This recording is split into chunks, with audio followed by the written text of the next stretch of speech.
Bonsoir, chers téléspectateurs. Il y a près de 2 mois, l'attentat terroriste contre la rédaction de Charlie Hebdo a ébranlé les esprits dans le monde entier. Dans les réseaux sociaux, on a déjà beaucoup discuté de cette attaque. Différents services d'élucidation ont remarqué les incohérences massives en rapport avec l'attaque et son explication.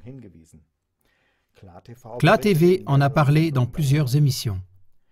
Pour beaucoup de services d'élucidation, il est donc très probable que cette attaque était une opération false flag, en français, opération sous faux pavillon.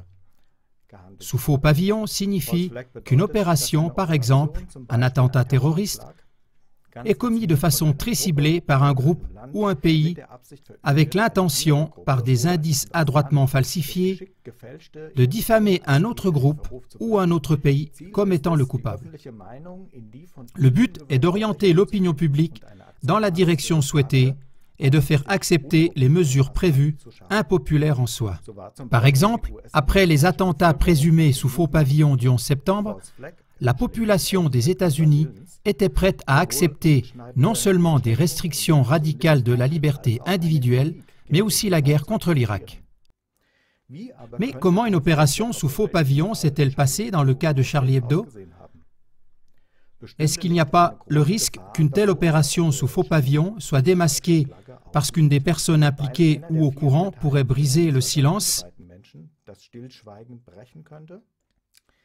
Kay Horak, homme politique élu local et pacifiste militant d'Allemagne du Nord, a expliqué à CLA TV comment une telle opération sous faux pavillon, dans le cas de Charlie Hebdo, peut se dérouler avec la participation d'un nombre très restreint de personnes. Selon Horak, au début, on a seulement besoin d'un collaborateur de haut rang des services secrets.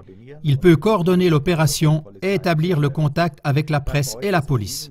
Avec cette façon de voir, on aurait en plus besoin d'un deuxième collaborateur des services secrets qui a accès aux données de la surveillance. Ces bases de données contiennent, comme on le sait maintenant grâce aux révélations d'Edward Snowden, toutes les informations sur les habitants d'un pays, la France dans notre cas. Ce deuxième collaborateur pourrait maintenant chercher sur les bases de données des personnes qui étaient récemment au Yémen, en Syrie, en Jordanie, en Afghanistan ou en Irak, qui sont des musulmans, mais qui dans notre cas habitent maintenant en France. On peut alors choisir une ou plusieurs de ces personnes adéquates comme coupables présumées afin de rejeter la faute sur eux. Toutefois, selon Horak, ces personnes ne doivent pas avoir de famille ou de parents en Europe qui pourraient aller au fond des choses. Troisièmement, l'homme politique élu local dit qu'on a seulement besoin de 2 ou 3 membres du commando spécial de la police ou de l'armée, des hommes sans scrupules qui sont mis au courant.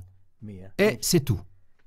Ils peuvent bien sûr commettre l'attentat en étant cagoulés, laisser des fausses traces et se planquer ensuite. Après l'attentat, le chef de l'opération peut, selon Horak, immédiatement nommer une troupe d'assaut pour attraper les faux coupables.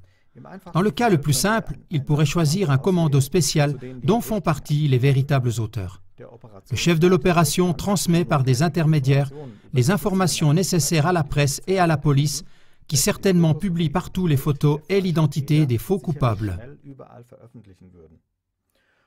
Si les coupables inventés se rendent au commando spécial ou s'ils s'enfuient, selon Kay Horak, cela ne change absolument rien.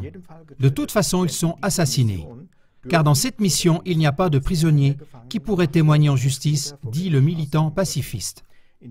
Selon ce schéma, seulement 4 ou 5 personnes seraient au courant. Si contre toute attente, un officier de police commence à avoir des soupçons, il peut être écarté, par exemple par un suicide simulé. Est-ce que ce schéma d'une opération probable sous faux pavillon vous paraît irréaliste et extravagant? Étudiez aussi les commentaires médiatiques du 12 janvier 2015. CLA TV y a clairement montré des parallèles entre l'attentat contre Charlie Hebdo et l'attentat à la bombe au marathon de Boston en 2013. Nous espérons pouvoir vous inviter à réfléchir et aussi contribuer à vous présenter une image plus détaillée des événements de Paris afin que vous puissiez vous faire une opinion indépendante. Très bonne soirée et à demain.